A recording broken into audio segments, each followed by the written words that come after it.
Cooper, you mentioned that you feel especially on edge around your parents recently. Would you feel comfortable talking a little bit more about them today with me? Yeah, that would be okay. Great, great. Well, thinking back to when you were younger, what was your relationship with your father?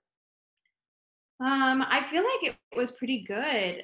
He was always really supportive of me. He always came to my baseball games, and I felt like we were able to have good talks, and so I feel like it was good.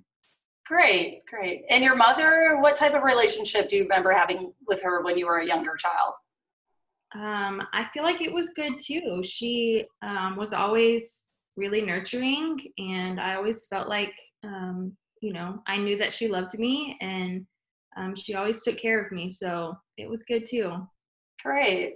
Well, it sounds like you have great memories with your parents from your childhood and that you had healthy relationships with both of them. But you've said that, recently or even over the past couple years that things just seem different for you now.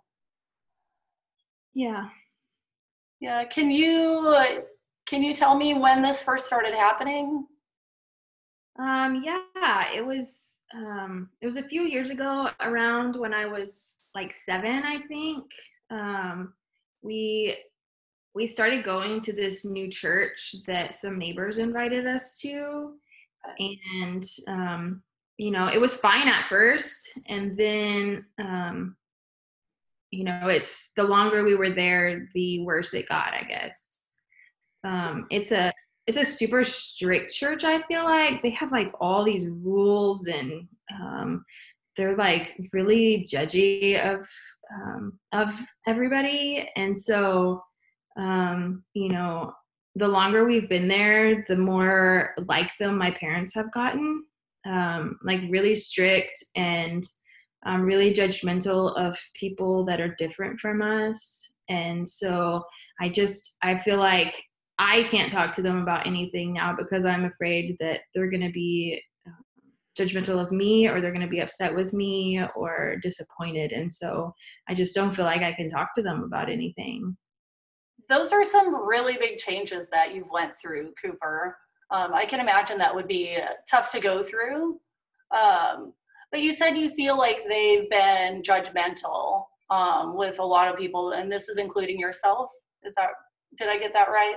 Yeah. Yeah. I feel like I can't tell them anything about my life, big or small, Okay.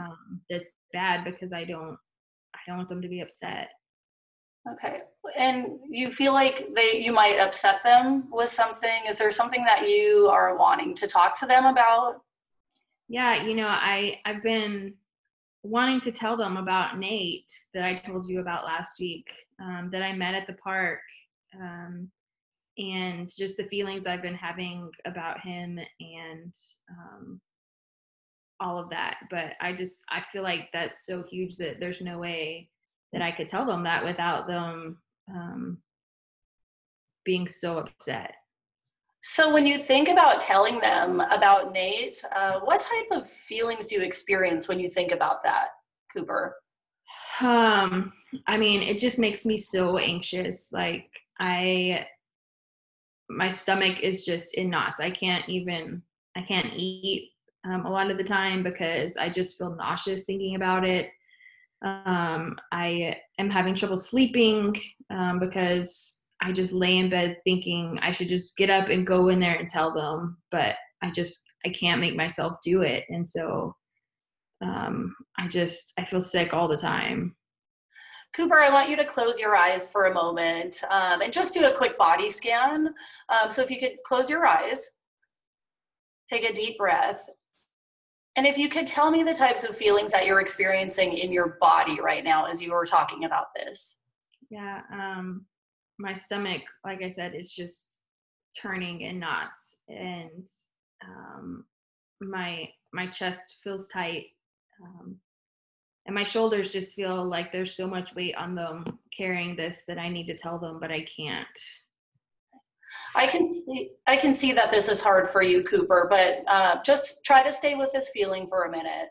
I do want you to think back, however, to a time that maybe they did listen to you? You mentioned before that they were more supportive. Can you think back to a time that they were more supportive?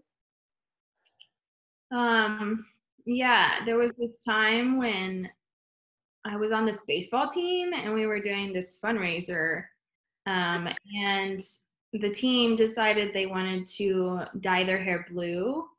And I thought it would be so fun to do that with the team, but I didn't think that my parents would be okay with that. But so I finally was able to ask them about it, and they were actually really fine with it, and they let me do it, and they even gave some money for our fundraiser, which was so great because we don't have a lot of extra money. And so I just felt really supported by them then. And that's a great feeling to have. I'm glad that you can recall some of those memories and look back at times that, you know, you felt that they didn't judge you and that they were listening and supportive for you. So I'm glad that you can remember those times too. So, but Holly, what I wanted to do today, I wanted to do a quick exercise with you. Would you be willing to try this with me? Yeah, sure. Okay. Well, I want you to imagine that your parents are here in the room with us, and they're actually sitting in the two empty chairs across from you. And you're going to have a discussion with them, like as if they're here. Would this be okay? Yeah, I think so. Okay.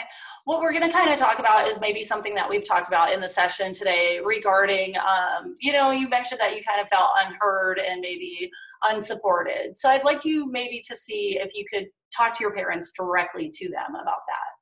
What would you say first to them, Cooper?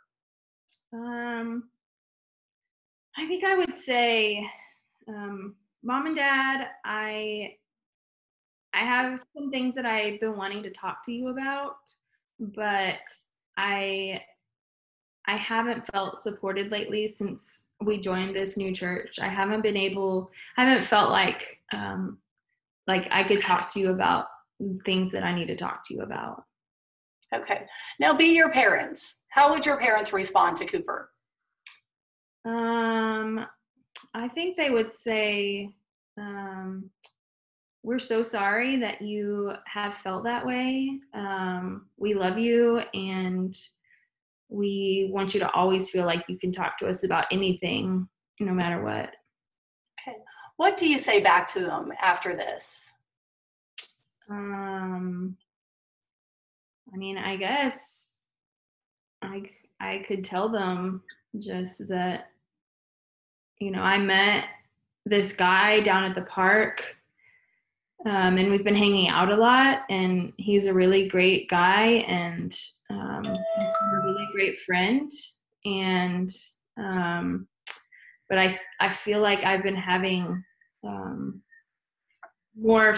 stronger feelings for him than just friendship. And I don't know what all this means, but I feel like I've really needed to talk to somebody about it.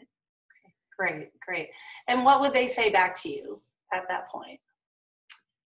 You know, that's the hard thing. I don't know. I hope they will say that that they love me, and that they support me, and that they'll be there for me, and that there's nothing I can do to make them stop loving me. Okay. Do you have any final words for them at this point, Cooper? I guess I would just say it's such a relief to have been able to talk to them, and thank you for supporting me and for loving me. That was a very big step for you, Cooper. I'm very proud of you. You know, how did you feel? How did you feel doing that? How do you feel after completing that exercise, talking to your parents? It feels really good. I think it feels good to practice that and to verbalize that out loud. So it feels good. Great. Well, we're going to wrap up today, but I'd like to pick up next week during the same time, and we can pick up where we left off.